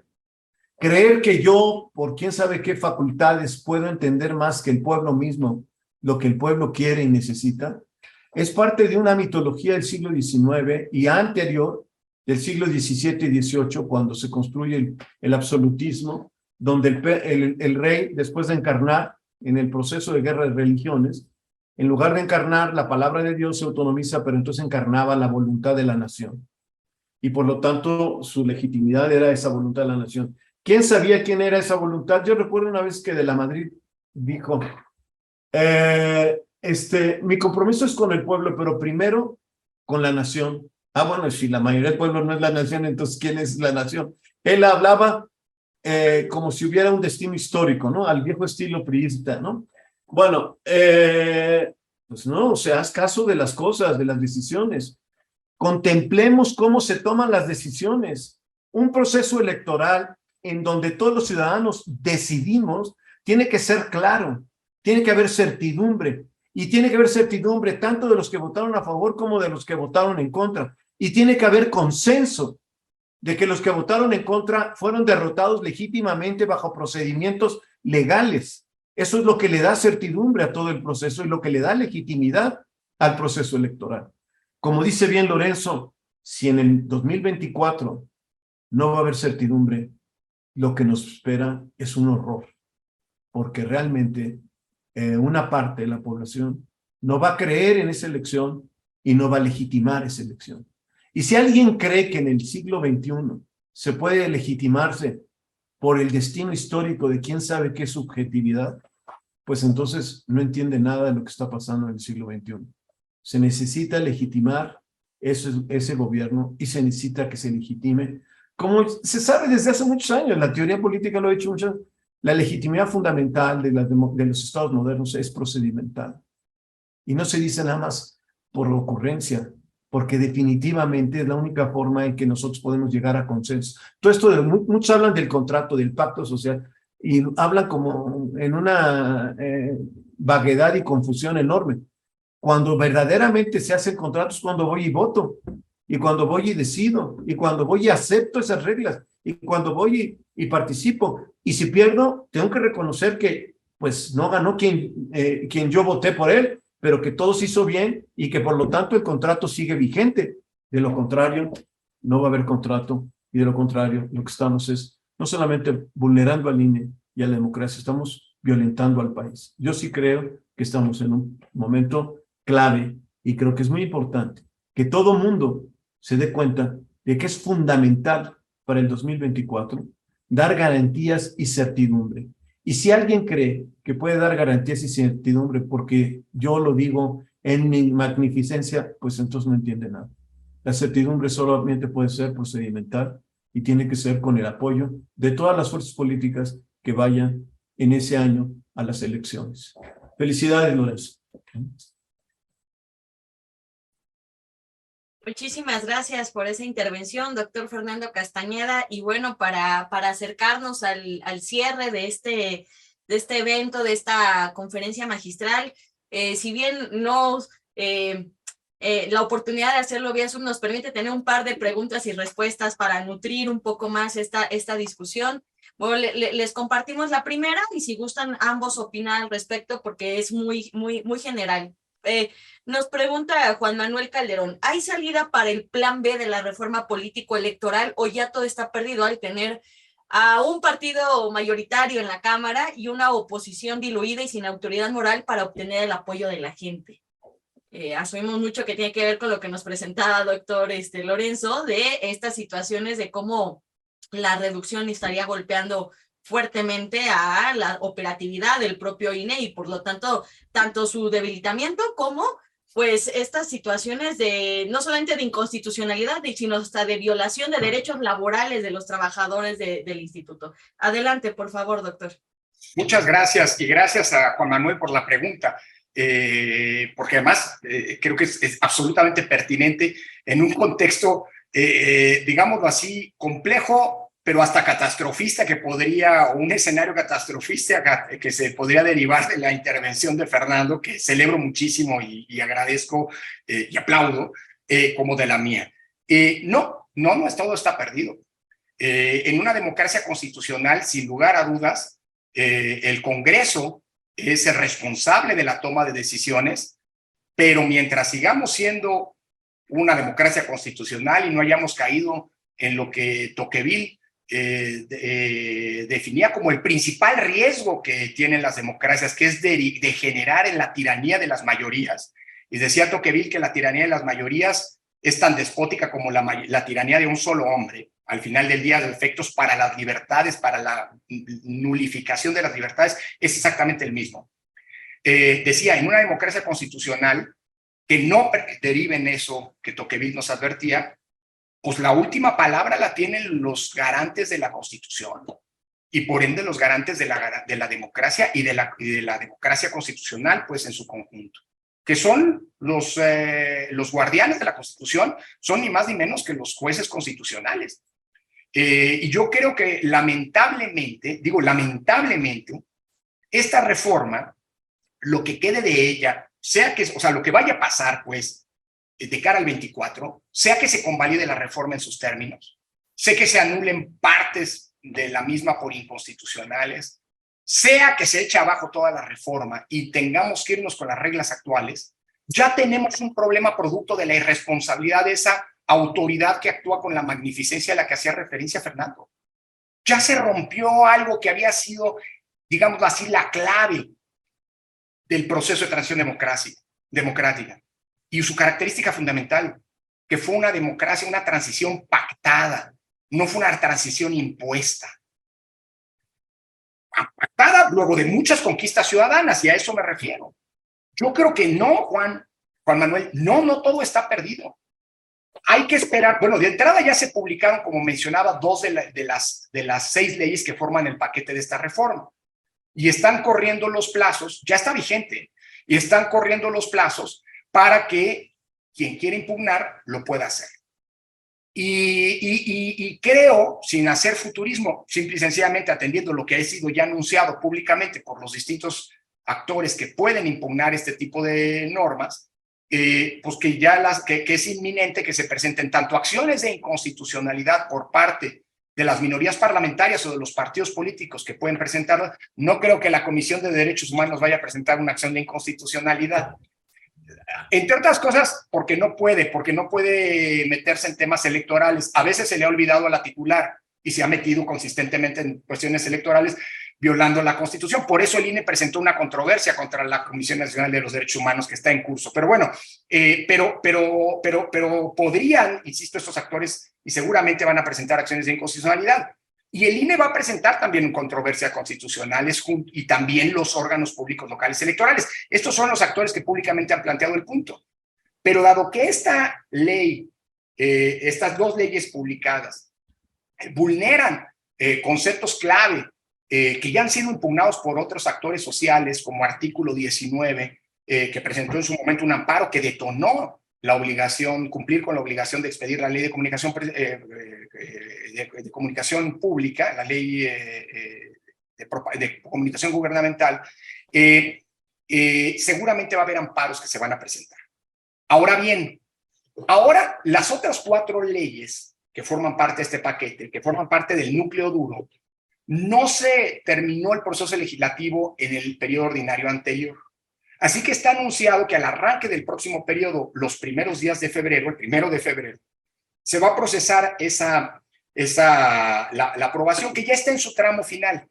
Hoy la única disputa, lo único sobre lo que tiene que pronunciarse el Senado, es si se valida lo que la Cámara de Diputados primero introdujo, luego el Senado validó, luego se enojó el presidente de la República y dieron marcha atrás en diputados, que se conoce como la cláusula de vida eterna. Es decir, un regalo que el partido mayoritario le hizo a sus 2 aliados para permitir algo que ya habíamos superado, que ocurría en el pasado, pero que afortunadamente el marco legal actual prohibía, que era que se transfirieran votos entre partidos coaligados. Déjame explicarlo.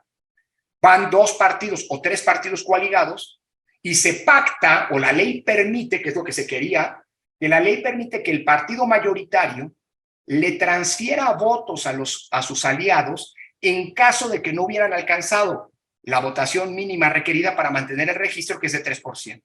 Si un partido aliado obtuvo el 2.5, pues el partido mayoritario le transfiere el 0.5 de sus votos para que el otro subsista y mantenga su registro.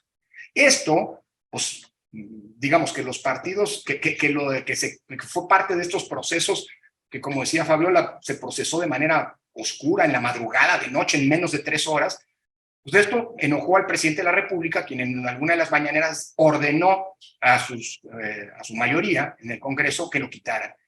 Y eso es lo que está por validarse en la Cámara de Senadores. Es lo único que falta. Y después de pronunciarse sobre si se quita o no, se puede ya publicar la ley y entrar en estas leyes y entrar en vigor. ¿Eso qué quiere decir? Que va a abrir el periodo en febrero para que se impugne. Y no solamente es posible que se impugne. Como presidente del INE lo digo, hay un consenso, y lo hemos dicho ya públicamente, de los 11 consejeros del INE, para que se impugne en una controversia constitucional esa reforma que pone en riesgo a nuestras elecciones en el futuro y consecuentemente pone en riesgo a la democracia. Entonces, no todo está perdido.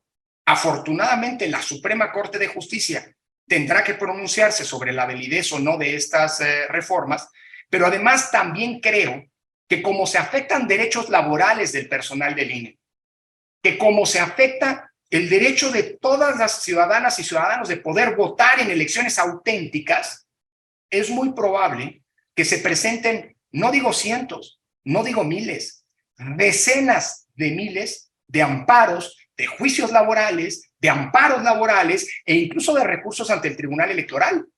Porque esta reforma lo que pone en riesgo es el ejercicio pleno de los derechos políticos de las y los mexicanos. Entonces, seguramente cualquier ciudadano que considere que esta reforma pone en riesgo su derecho de votar o incluso de ser votado en elecciones auténticas, podrá y seguramente impugnará por las vías legales a su alcance. Amparos, juicios ante el Tribunal Electoral, entre muchos otros. Así que no todo está perdido.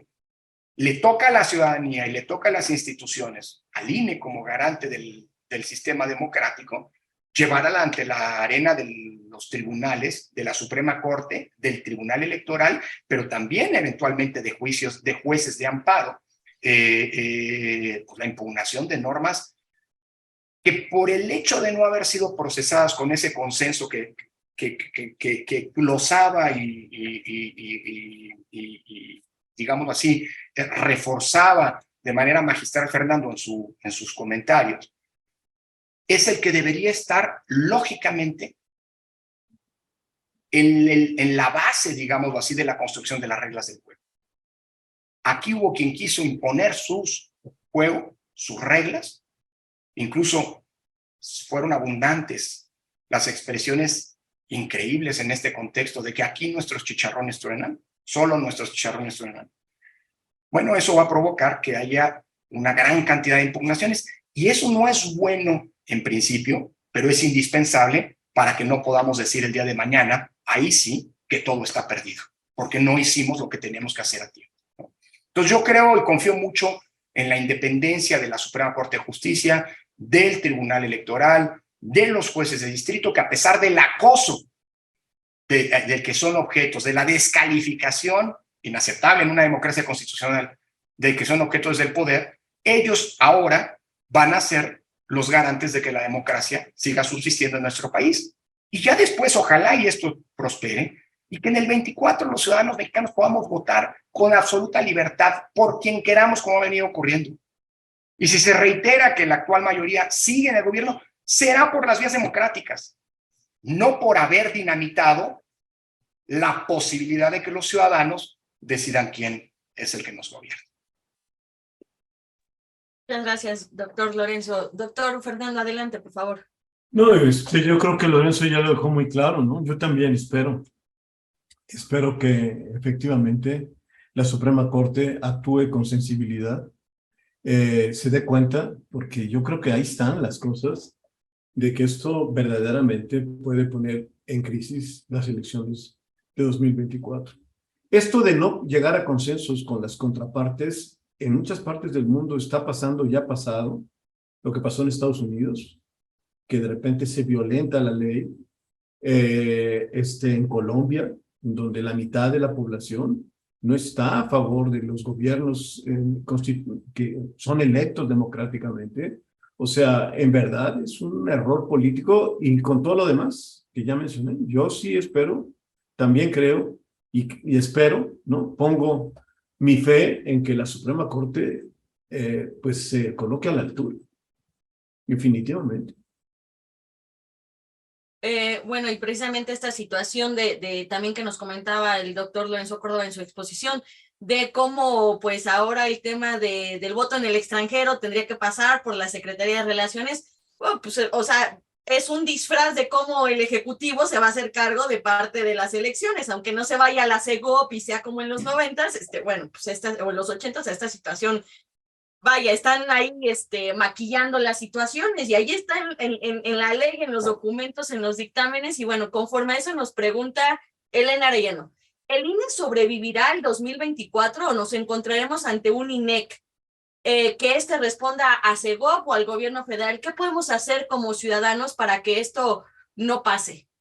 Creo que desde la ciudadanía. Lo primero que le diría a Elena, Fabiola, es que ya lo del INEC no pasó por lo pronto, así que en el 2024, quien va a organizar las elecciones federales y coorganizar con los soples las elecciones en las 32 entidades federativas para renovar 9 gubernaturas, 30 congresos locales, municipios en 30 estados, etcétera, etcétera, va a ser el INE. El dilema hoy que tenemos es ¿qué INE? Y no estoy refiriéndome a quienes van a integrar el Consejo General. Pues es claro y venturoso que haya estas renovaciones periódicas como la que va a ocurrir en abril, cuando 4 de los integrantes del Consejo, incluyéndome como presidente del mismo, terminamos nuestro mandato. No me refiero a quién va a presidir el INE, no me refiero a quiénes van a ser estos otros 3 consejeros, nuevos consejeros, ni al hecho de que se quedan 7 colegas para garantizar la continuidad, digamos, de las políticas, de los criterios, en fin, de los trabajos institucionales. No, me refiero a que el INE, a cómo será el INE que organizará las elecciones del 24. Un INE incapacitado, porque la reforma lo deja trunco para poder organizar elecciones, o un INE fuerte y autónomo, como el que ha permitido pues estas 331 elecciones en estos 9 años, ese índice de alternancia, y que la equidad sea la regla con la que se compite por el poder. Así que INE habrá, ya no va a haber el INEC, porque eso implicaba una reforma constitucional que ya no fue. No sé si en el futuro lo habrá. Pero yo creo que el gran dilema es, y la gran fortaleza del INE es y seguirá siendo que la ciudadanía confíe en él.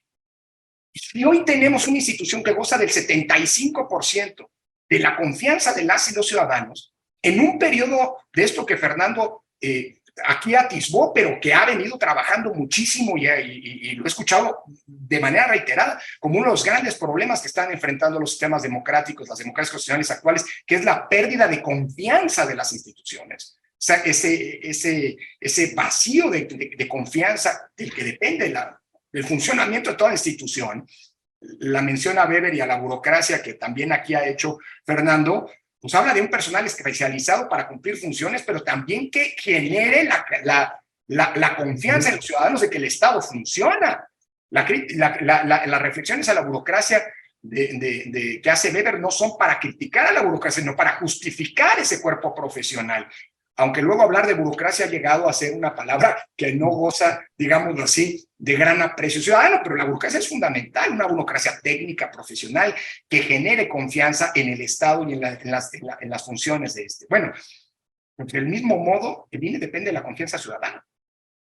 Y yo creo que lo que viene el INE en los próximos años es un INE que, si goza de la confianza ciudadana, va a poder ser el garante, como lo manda la Constitución, de que en el 24 sigamos teniendo elecciones libres y auténticas. Doctor Castañeda, ¿alguna reflexión respecto a esto? No, yo estoy de acuerdo también con esto. Creo que ya lo he dicho muy bien, Lorenzo. Sí. Perfecto. Y sí, bueno, hablando de la confianza, si hacemos porcentajes y nos vamos a números, el INE tiene mucho más confianza que cualquier actor político, ¿no? Y ahí que cada quien lo interprete si nos vamos a eso. Y la gente que dice, bueno, pues lo cual Fabiola no debería darnos satisfacción. Qué bueno por el INE, pero qué malo porque los actores políticos pues, tienen que tener confianza en una democracia. Que bueno. Sí. Quiero decir una cosa para complementar. Ahorita me vino de lo que dice Lorenzo. En los últimos quizá 30 o 40 años, hay dos cosas que han cambiado en los estados democráticos modernos, ¿no? Uno es el tema de las minorías, ¿no? Que sobre todo a partir de los 80s creció mucho y que también esta reforma ignoró. La importancia de las minorías, que es fundamental en la democracia moderna, es clave por tema de derechos humanos, por muchas razones. Y otra, los órganos autónomos, ¿no? Aquí detrás se encierra un mito. Una cosa que es cierta, pero al mismo tiempo que se caricaturiza hasta perder su sentido. ¿Una persona es completamente neutra en su vida y en su visión del mundo? No, todos tenemos una visión del mundo. Por eso es muy importante que se definan los cargos y las responsabilidades y que sobre lo que se hace en esos cargos, de acuerdo a los atributos que se le da, etcétera, sea evaluado y pueda yo estimar lo que hacen. Si yo tengo que hacer psicoanálisis de cada persona para creer que la decisión que está tomando es buena o mala, pues ya me perdí. En cambio, nuevamente, por eso la figura de Hobbes me parece muy buena, lo de Sabater. O sea, aquí lo que ha cambiado en el juego del poder es que hay órganos autónomos que toman decisiones. Órganos autónomos que podrán tener diferencias entre ellos, los que forman parte de ese órgano autónomo. Pero el que tengan diferencias solo se puede resolver por la materia que están trabajando. No, yo puedo decir, bueno, pues yo soy protestante, yo soy ateo, y para mí yo no creo en estas cosas. Bueno, está bien, tienes todo el derecho, pero ¿sabes qué? Tu problema aquí es que tienes que organizar de esta manera las elecciones, tienes que cumplir con eso, y esa es tu responsabilidad.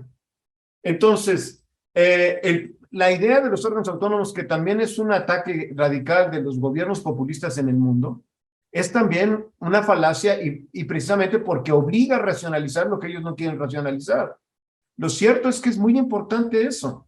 Y por lo tanto, ¿quién decide? No puede. ¿Por qué se le ha quitado al Ejecutivo ciertas funciones? Se generan órganos autónomos, etcétera. Porque todo este argumento que lo organice Relaciones Exteriores, todos estos argumentos, es un poco para decir que, bueno, antes eran una bola de corruptos, por eso no los dejaban y ahora, pero en el fondo es un modelo neoliberal. No, no es cierto, es parte de una evolución hoy de los estados modernos y es una forma de resolver el hecho de que somos irreductiblemente cada quien personas con creencias. Sí, es cierto. Por eso no nos vamos a sentar a discutir nuestras creencias, nos vamos a sentar a discutir lo que nos pusimos a acuerdo a hacer. Y yo acepté que me nombraran en tal lugar o quisiera yo tal cosa, está en mi contrato, pues dedícate a hacer eso. Todas tus creencias políticas, religiosas, lo que quieras, tu creencia en el vudú, todo eso está bien, pero eso no es parte del proceso. Y esto es algo que es increíble como, yo no sé si por ignorancia, por mala leche o por lo que sea, se ignora cuando estamos hablando de estos puntos, de estas responsabilidades y de cómo se deben de resolver. Eso como complemento al tema, ¿no? Muchísimas gracias, doctor. Y bueno, pues justo pasando ya a la última pregunta que tenemos aquí del público, pues también valdría mucho la pena hasta la cosa más, entre comillas, sencilla, podríamos decir, que de pronto es el día a día de los ciudadanos y ciudadanas, que es la credencialización, ¿no? Y esta gravedad en donde pues, recortes, quitar estructura, oficinas, pues, o sea, si ya de por sí los ciudadanos de pronto nos quejamos de no puedo tener una cita de un día para otro, y demás, bueno, pues con esto inclusive es un tema de crisis, ¿no? Administrativa de la credencialización con este tipo de situaciones en donde al ciudadano de a pie nos va a afectar, ¿no? Ya dejemos tal vez el tema de democracia y demás, que de pronto la gente dice, sí, yo sí quiero una dictadura, porque hay gente que lo opina, ¿no? Si quieren autoritarismo o lo que sea. Pero tenemos este tema que ya lo hemos expuesto en la cátedra en varias ocasiones, esta situación de que para bien o para mal, nuestra INE es el documento oficial de validación para hacer cualquier trámite, ¿no? Cualquier trámite. Y si no entendemos que hasta en eso nos va a perjudicar este tipo de situaciones de recortes sin ton ni son basados en una falsa austeridad, porque hay que decirlo, pues sí tenemos un problema. Y bueno, nos comentan también en esta situación, bueno, que precisamente en el curso de la cátedra que dimos sobre funcionarios públicos, aquí no importa si tú perteneces a un partido u otro, cuando entras como funcionario, como servidor público, ofreces un servicio a toda la sociedad. Si el ciudadano o ciudadana votó por el PRI, por Morena, eso es algo que a ti no te debe de importar, debes de ofrecer un servicio de calidad dentro de la imparcialidad, y esto se está perdiendo, es algo que nos comentan en varias partes de las fanpages en donde salimos. Y bueno, la última pregunta nos la hace Rodolfo Sánchez. Debido a las corcholatas, ya hay un destape a destiempo de muchos actores políticos como Alejandra del Moral en el Estado de México o Marta Ávila en Iztapalapa. ¿Qué puede hacer el INE al respecto? ¿O eso le toca a los soples? ¿Consideran que ya hay un descontrol a este nivel con las acciones anticipadas de campaña, y esto cómo golpea a otras contiendas electorales? Bueno, a ver, un comentario rapidísimo sobre el tema de la credencial. Yo te agradezco que lo pongas, Fabiola, en la mesa, porque creo que una de las cosas que luego a veces no se comprende y que no hemos sido capaces desde la autoridad de explicar de manera clara y puntual es que el servicio de la credencial, que no es nada más el plástico que se entrega y que nos sirve para identificarnos y para votar, sino todo lo que está detrás. Es decir, una infraestructura de más de 900 módulos con personal que está todo el tiempo en todos los lados del país atendiendo a la ciudadanía. El sistema de seguridad informática. Miren, al INE no le ha pasado cosas como las de Pacamaya Leaks o lo de Pemex o qué sé yo, porque le invertimos cantidades importantes de recursos en seguridad informática para resguardar los datos que no son del INE, son de cada uno de los 95 millones de ciudadanos que hoy están registrados ante nosotros.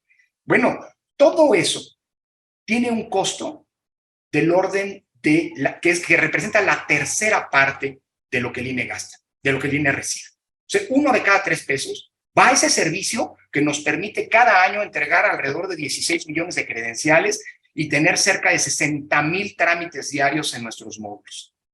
Y es importante decirlo, porque dice, el INE cuesta mucho, pues sí, pero hagámonos cargo que 95 millones de personas tenemos una credencial gratuita, segura y con mecanismos de autenticación que nos permiten combatir el robo de nuestra identidad, gracias al Instituto Nacional Electoral.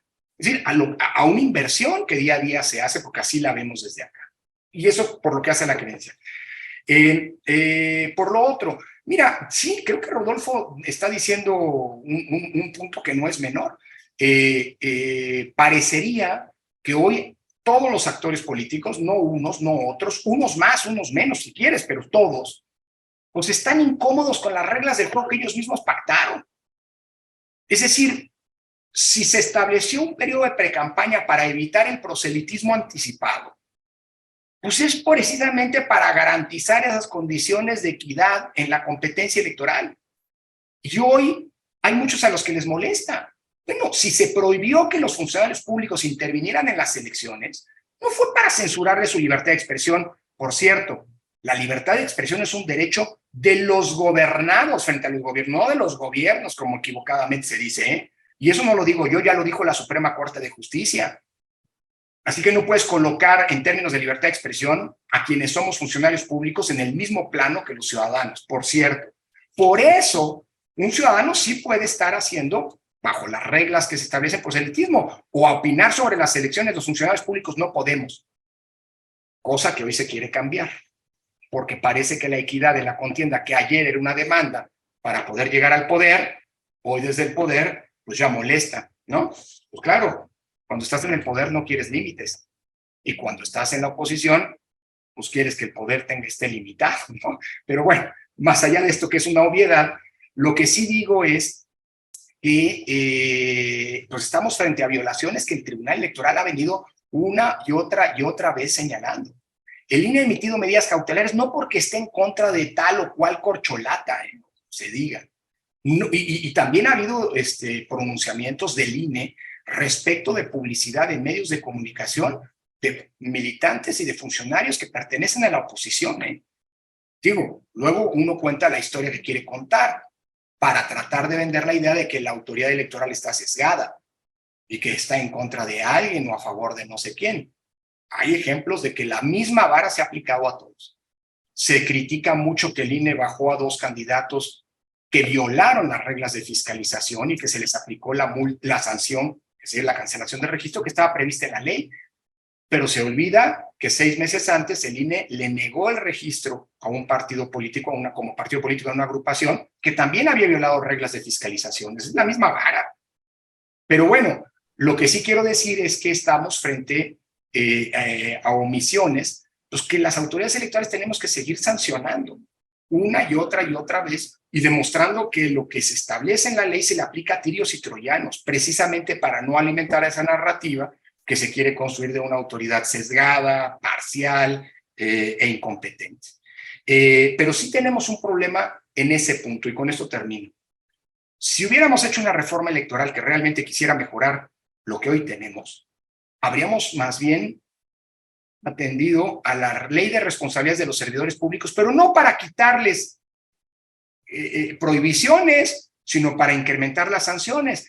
Porque ¿qué pasa cuando el INE determina que un servidor público violó la Constitución y el tribunal lo valida? Pues el INE le da vista al superior jerárquico. El INE ni el INE ni el tribunal podemos sancionar directamente. Y hay muchos funcionarios públicos a los que les viene importando un bledo que los haya sancionado el INE, porque no pasa nada, porque el superior jerárquico lo avala, porque el Congreso que corresponda no aplica las sanciones. ¿Me explico? Que eso, si hubiéramos querido fortalecer el sistema electoral, ¿por qué no se hizo una reforma en la que se estableciera que el Tribunal Electoral, por ejemplo, como la Suprema Corte en casos extremos, puede destituir del cargo público a aquel funcionario que violó la Constitución o que no acata las sentencias?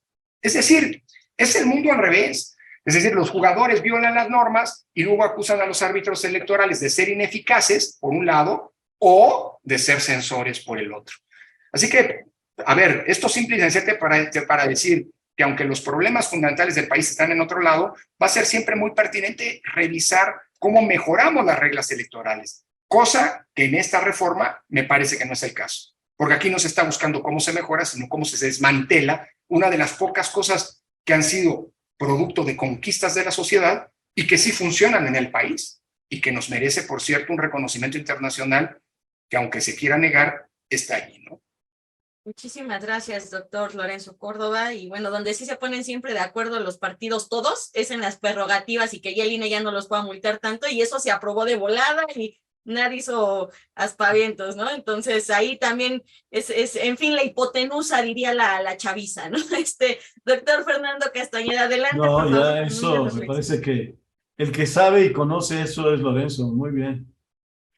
Perfecto, bueno, pues nos ha llegado la hora, son las 11 de la mañana, y a nombre del comité académico de esta cátedra Francisco I. Madero, del consejo directivo, de nuestros ponentes y nuestra coordinadora del seminario de los estados, les agradecemos mucho que nos hayan seguido. No sé si alguno quisiera hacer alguna reflexión final, algún mensaje. Perfecto, excelente, porque ya nos están esperando los ponentes de la mesa número 1, en donde, bueno, pues estarán hablando sobre los nuevos escenarios tras las elecciones del 2022. Contaremos con la doctora Marcela Bravo Aguja, el doctor Pablo Javier Becerra Chávez, el doctor Héctor Samitis y el doctor Lisandro Devoto. Les agradecemos muchísimo su tiempo, su paciencia, sus comentarios. Más de 90 personas conectadas en 2 horas. De verdad, gracias por seguirnos, por difundir esta información. Y bueno, les esperamos en la siguiente mesa y en todas las actividades que vienen para este semestre de la Cátedra Madero. Mi nombre es Fabiola Franco y que tengan un excelente día. Hasta luego. Gracias.